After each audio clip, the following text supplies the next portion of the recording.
Sebelumnya Bapak pernah berobat ke rumah sakit atau menjadi pendamping dari anak atau istrinya? Nah, jadi pendamping anak yang sakit. Anak yang sakit. Jadi Pak, menurut Bapak bagaimana pelayanan dari dokternya? Apakah dokternya melakukan tutur kata yang baik Kalau dokternya pasiennya?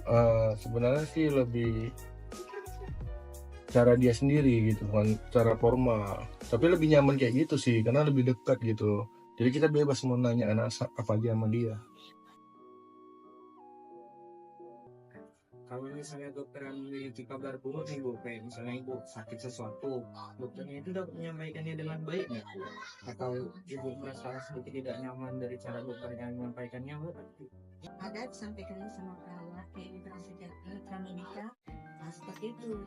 Bu, dokternya nggak bisa datang, ada halangan dan pengulangan itu. Kemudian untuk pelayanan kesehatan dari tenaga medis lain selain dokter gimana Pak? Ya, sama aku juga seperti perawat, aku juga dapat. Kapan lagi dokter? Ada nggak Bapak rasain perbedaan dari penanganan BPJS sama umum? Kalau untuk perbedaan dari BPJS sama umum mungkin berbeda ya Pak ya, karena memang saya juga pernah berobat dia pakai BPJS, karena kan rata-rata kalau kita berobat orang semua pakai BPJS kan, jadi mesti ngantrinya itu lama kali. Kebetulan itu antri saya itu yang ke nomor 40, jadi nunggunya lama padahal saya datang pagi. Sedangkan kalau umum mungkin tidak perlu antri, paling cuma antri 3 orang gitu. Yang kedua mungkin dia masalah di obat sih, saya rasa kalau yang BPJS tidak diberikan obat yang bagus saya rasa, karena kalau saya berobat BPJS saya rasa selama sembuh, sedangkan kalau saya umum saya rasa mudah sembuh, dan saya nggak tahu nama obatnya apa, tapi dia itu berbeda. Saya udah sejajarkan obatnya itu, cuman saya nggak tahu obatnya ini apa. Baik, pertanyaan yang kelima Bu, yang terakhir, bagaimana opini dan saran Ibu untuk kualitas dokter saat ini? Saya rasa mungkin dari penggunaan BPJS mungkin ya, untuk dokter atau perawat atau tim medis itu bisa berperilaku adil lah misalnya ke sesama pasiennya, karena BPJS itu juga kan kami kan juga membayar ya tiap bulan gitu, jadi berperilaku adil lah kepada semua pasien gitu. Berarti harapannya antara yang BPJS dan tidak BPJS mendapatkan perlakuan yang lebih cepat dan adil ya. Respon lagi lah gitu. Saran Bapak untuk kualitas dokter saat ini seperti apa Pak? Kalau saya melihat untuk kualitas dokter saat ini khususnya di Indonesia sudah baik, dan saya juga berpesan untuk para dokter jangan membeda-bedakan pasien begitu, apalagi kita melihat latar belakangnya, baik dia miskin ataupun dia kaya gitu, semuanya tetap sama, semuanya tetap berstatus pasien. Jadi kita sebisa mungkin untuk melayani dengan setulus hati, dan namanya kesehatan itu nomor satu, nyawa itu nomor satu. Jadi saya berharap dokter-dokter di Indonesia khususnya itu tetap profesional dan menjalankan tugasnya sebaik mungkin, seperti itu. Oke, untuk pertanyaan terakhir Bu, apakah ada saran dari Ibu sendiri untuk kualitas dokter saat ini? Saya menyarankan untuk dokter dapat meluangkan waktunya yang cukup bagi setiap pasien, sehingga pasien merasa didengar dan diperdulikan oleh dokter. Baik Ibu, mungkin udah jadi dapat saya tanyakan. Terima kasih atas dapat meluangkan waktunya. Saya akhiri. Assalamualaikum warahmatullahi wabarakatuh. Waalaikumsalam. And you a bouquet, saying it's a mistake. Drink my troubles away, one more glass of champagne, and you know. Assalamualaikum warahmatullahi wabarakatuh.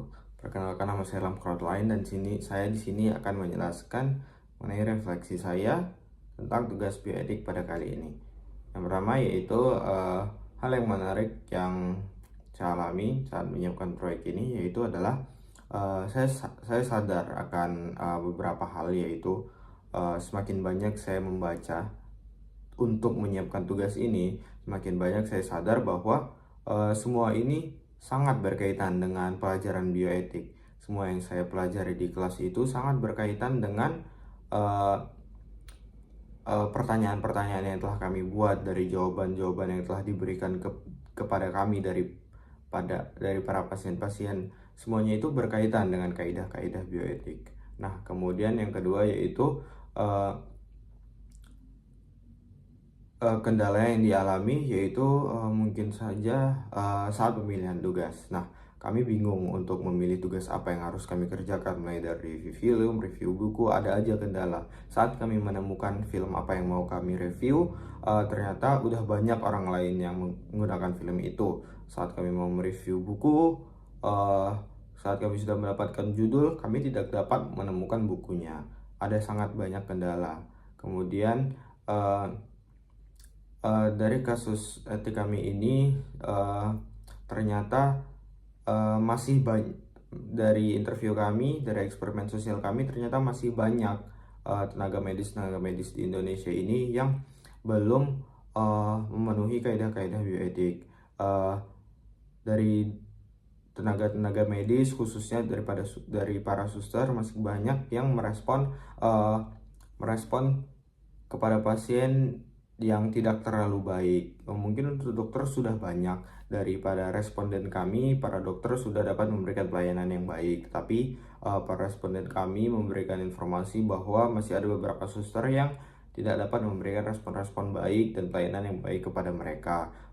Dan juga pada pelayanan BPJS masih ada beberapa pasien yang tidak mendapatkan perlakuan yang sebaik dengan pasien-pasien lainnya yang reguler. Kemudian pelajaran yang dapat kami dapat yaitu adalah kami selaku future dokter, kami harus merubah sistem-sistem kedokteran di Indonesia agar lebih baik lagi ke depannya. Kami akan mencoba untuk lebih baik tentu saja dari sebelum-sebelumnya. Kami akan mencoba untuk meningkatkan sistem-sistem di Indonesia dan menjadi dokter yang lebih baik agar dapat memberikan pelayanan yang baik ke seluruh rakyat Indonesia. Terima kasih. Assalamualaikum warahmatullahi wabarakatuh. Dari eksperimen sosial yang telah kami lakukan, dapat saya simpulkan bahwa masih ada sebagian pasien ataupun masyarakat yang belum mendapatkan dasar-dasar etik kedokteran yang ada. Seperti yang sangat mencolok pada saat ini, yaitu perbedaan antara pasien BPJS dengan pasien non-BPJS, yang mana hal ini sangat menyinggung dasar kode etik kedokteran yang keempat, yaitu justice ataupun berlaku adil. Kemudian dari eksperimen ini, hal yang menarik dari eksperimen ini adalah saya sendiri mengetahui bahwa masih banyaknya masyarakat yang belum mendapatkan dasar-dasar kode etik kedokteran,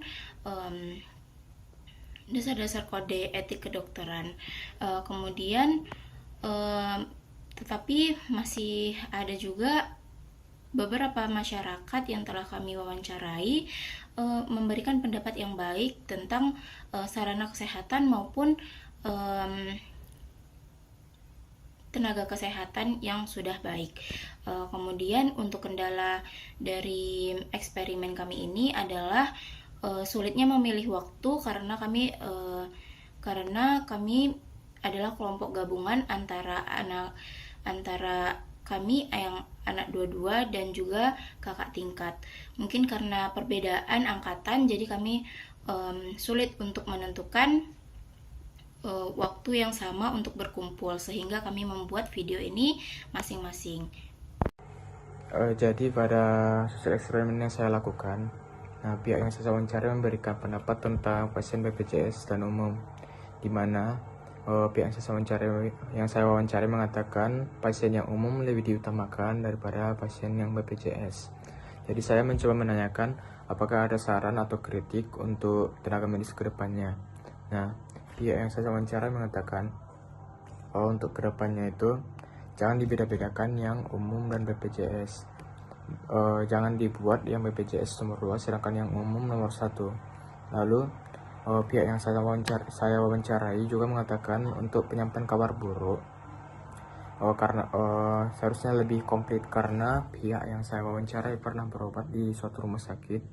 Nah, untuk penyampaian kabar buruk, dokter terlihat seperti terburu-buru dan penyampaiannya tidak lengkap.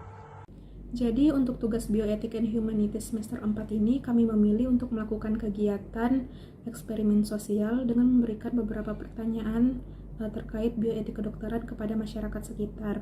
Nah, ada beberapa hal yang menarik yang saya rasakan selama melaksanakan kegiatan tersebut, yaitu saat melakukan kegiatan wawancara, pihak yang diwawancarai tidak bisa memberikan jawaban yang sesuai terhadap pertanyaan yang saya ajukan atau hanya memberikan jawaban yang singkat seperti ya atau tidak, sehingga saya harus mengulangi atau menjelaskan kembali apa maksud dari pertanyaan yang saya ajukan agar yang diwawancarai bisa menjawab sesuai konteks pertanyaan. Kemudian sepanjang pelaksanaan wawancara ada salah satu pertanyaan mengenai apakah pasien atau yang diwawancarai merasakan adanya perbedaan perlakuan seorang dokter atau tenaga medis antara pasien BPJS dan umum. Jadi pihak yang diwawancarai menyampaikan bahwa dokter lebih cepat memberikan tindakan atau menangani pasien umum dibandingkan pasien BPJS, yang semestinya seorang dokter harus melakukan atau memberikan pelayanan yang sama baik kepada pasien BPJS maupun ke pasien umum. Jadi dari proyek yang sudah kami lakukan ini dapat diambil pelajaran bahwa sebagian masyarakat masih menganggap pelayanan terhadap pasien BPJS masih dianaktirikan dibandingkan dengan pelayanan ke pasien umum. Kita sebagai tenaga kesehatan harus memberikan pelayanan yang sama antara pasien BPJS dan umum. Di samping itu, sosialisasi terhadap masyarakat harus lebih digiatkan agar pemahaman yang keliru terhadap pelayanan kesehatan yang dilakukan oleh tenaga kesehatan ini tidak terjadi kembali. Assalamualaikum warahmatullahi wabarakatuh. Saya Indah Pratiwi Harahap, NPM 21091. Di sini saya akan memberikan refleksi diri yang berkaitan mengenai tugas bioetik yang kami kerjakan dengan tema eksperimen sosial. Yang pertama yaitu hal-hal yang menarik selama kami mempersiapkan dan melakukan eksperimen, di mana yaitu salah satunya kami menyusun soal-soal atau pertanyaan yang sekiranya akan kami tanyakan kepada masyarakat atau pasien yang memiliki pengalaman yang berkaitan dengan pelayanan kesehatan. Di mana pada pengerjaan eksperimen ini kami dapat mengetahui berbagai macam pengalaman orang di sekitar kita, bagaimana tindakan yang didapatkan di layanan kesehatan. Contohnya seperti pelayanan yang didapatkan oleh pasien yang memiliki BPJS dan tidak menggunakan BPJS, yang pastinya di beberapa kasus itu memiliki perbedaan tindakan yang diberikan kepada pemilik BPJS. Dan dari eksperimen sosial ini, kami dapat mengetahui bagaimana sikap yang diterima oleh pasien selama mereka dirawat inap atau sikap yang diterima mereka pada saat mereka menerima kabar buruk dan konsultasi terhadap dokter.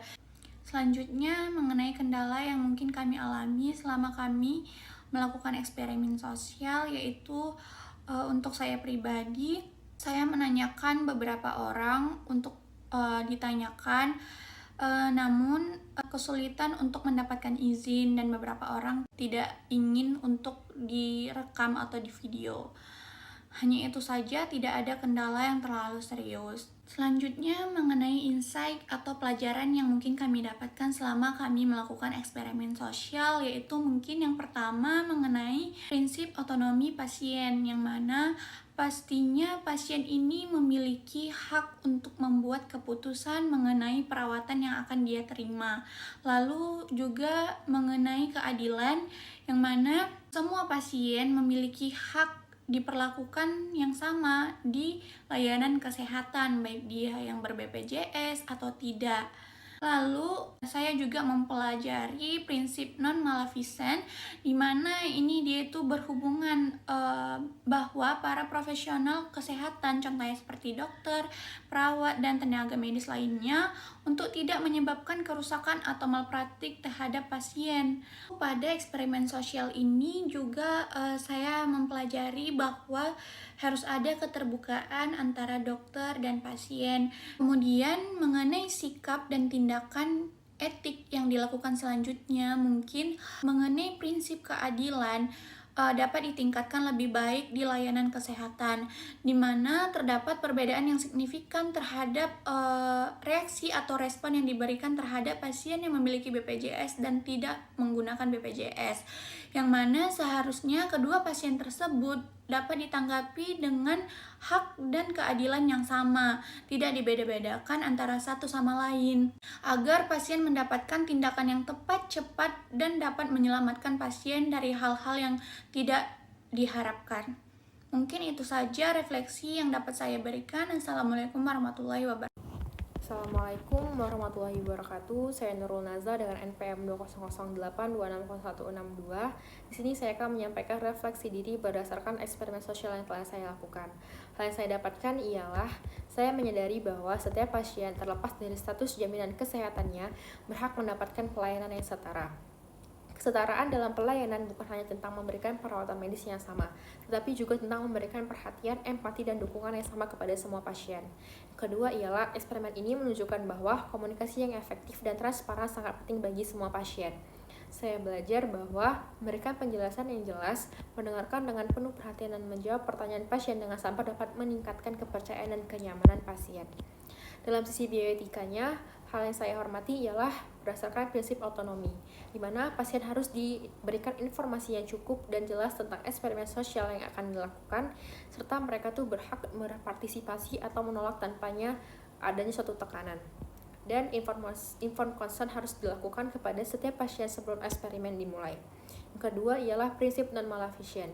Ini termasuk memastikan bahwa tidak adanya diskriminasi atau perlakuan yang berbeda yang dapat merugikan seorang pasien. Mungkin itu saja yang dapat saya sampaikan. Wassalamualaikum warahmatullahi wabarakatuh. Assalamualaikum warahmatullahi wabarakatuh. Perkenalkan, saya Windy Kairani Lestari Caniago, NPM 2008-2645. Di sini saya akan memberikan refleksi diri terhadap tugas bioetika kami dengan tema eksperimen sosial. Hal yang paling menarik dari eksperimen sosial ini adalah kami telah membuat 5 pertanyaan. Kemudian kami akan menanyakan langsung kepada pasien. Namun ada beberapa pasien ini juga tidak ingin ditanyakan langsung atau bahkan tidak ingin direkam. Kemudian ada juga pasien yang ingin ditanyakan langsung. Setelah kami menanyakan kepada pasien, pertanyaan-pertanyaan tersebut telah terjawab dengan baik oleh pasien. Namun ada beberapa pertanyaan tersebut yang disampaikan mereka, seperti perbedaan non-BPJS ataupun bahkan BPJS. Kalau di bagian non-BPJS itu pemeriksaannya itu lebih detail. Kemudian penyampaian diagnosanya juga lebih baik. Bahkan kalau di rawat inap juga mereka melakukan pemeriksaan fisik sebaik mungkin. Kalau di bagian BPJS mereka hanya ditanyakan langsung tentang penyakitnya tersebut gitu. Kemudian ada pemeriksaan fisik. Kemudian setelah rawat inap mereka itu digabungkan ke bagian bangsal ataupun bagian orang yang pasien-pasien yang terkena penyakit. Itu mereka tidak ingin dibeda-bedakan cara pemeriksaan fisiknya ataupun bahkan cara penyampaian diagnosa tersebut. Kemudian kalau dari pribadi saya sendiri, kalau dengan prinsip etika kedokteran itu ya kita harus menyampaikan kebenaran ataupun berita yang sesungguhnya. Kemudian menghormati hak pribadi orang lain. Kemudian kita melindungi informasi, seperti ya kalau misalnya mereka dapat diagnosanya cukup cukup yang tidak ingin kita sampaikan, ya nggak usah kita sampaikan langsung gitu. Kemudian kita harus membantu orang lain, bahkan ketika kita melakukan pemeriksaan fisik juga ya kita harus menghormati mereka gitu. Kemudian penyampaian mendapatkan persetujuan untuk melakukan tindakan. Ketika kita melakukan tindakan seperti melakukan bedah, ya kita menyampaikan atau melakukan persetujuan terhadap pasien. Kita tidak boleh sembarangan melakukannya kalau tidak ada persetujuan oleh pasien. Kemudian mereka itu harus diberikan sama rata cara melakukan pemeriksaan tersebut. Kemudian kita prinsip yang moral itu kita tidak boleh melanggar tindakan yang kita miliki kepada pasien ataupun kebaikan pasien. Kemudian kita tidak boleh melakukan memburuk-burukkan pasien di luaran gitu. Kemudian kalau hanya berurusan dengan masalah hubungan dokter ataupun pasien, dokter ini harus menjelaskan lebih baik lagi gitu. Mungkin itu saja yang bisa saya sampaikan, kurang lebihnya saya mohon maaf. Assalamualaikum warahmatullahi wabarakatuh.